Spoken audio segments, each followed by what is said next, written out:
Mae gan Gymru cymaint i gynnig i unrhyw un. Am fwy na dim, dyn ni ar drothwy cyfnod newydd cyffroes ym myd addysg yma yng Nghymru. Dyn ni wedi penderfynu nawr bod ni am lunio cwricwlwm i ni. Ond fwy na hynny i oll, yw pa mor brydferth yw'r wlad.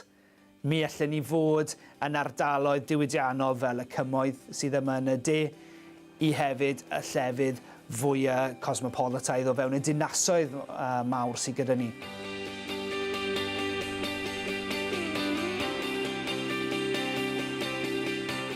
Mae Cymru wlad mor hardd ac yma am Ro Pedr yn ysgol ddwyieithog. Mae gyda ni'r Gymraeg a'r Saesneg yn amlwg, ond yn ogystal mae gyda ni gymuned ehangach o ddisgyblion, teuluoedd sydd wedi symud o wledydd eraill yn Ewrop a dwyrain Ewrop, ac mae hynny'n rhoi naws hyfryd iawn cynhwysol i'r ysgol. Mae tuedd gen i, sa i 'di mynd yn bell, fi'n ferch o'r cymoedd, fi'n dysgu yn ysgol yn y cymoedd, ni ar waelod Ban y Brycheiniog fan hyn. Mae llwyth o lefydd chi'n gallu fynd i wneud unrhyw gweithgareddau. Does dim angen multi-million pound gyms falle ym mhob pentre.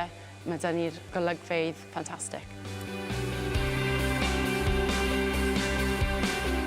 Mantais o weithio mewn ardal wledig Gymreig fel Tregaron i fi yw mae ydych chi gymdeithas agos, hynny yw rhwng yr ysgol a'r gymdeithas hefyd. Felly chymod, mae yna ddigon o gyfleoedd le ni'n gallu gwneud pethau allgyrsiol sydd hefyd yn tynnu'r gymuned mewn i'r ysgol hefyd. Da ni mewn lle perffaith fel yma yng Nghymru ar gyfer rhoi cyfleoedd all-gwricwlaidd i blant. Mae gan yr ysgol gyfrifoldeb i roi profiadau i'r plant. Dwi'n coelio'n gry yn hynny a da ni wedi bod yn defnyddio'r ardal o'n cwmpas ni. Er enghraifft, mae blwyddyn 56 wedi bod yn cael gwersi syrffio.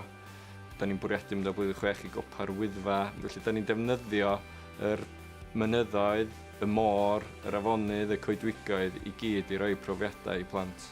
Mae popeth ar gael i'w cyrraedd ym mhen awr le bynnag i chi ar draws y wlad, ac felly mae yn bwysig i gynnig y ffaith mae Cymru yw un o'r llefydd gorau i fod.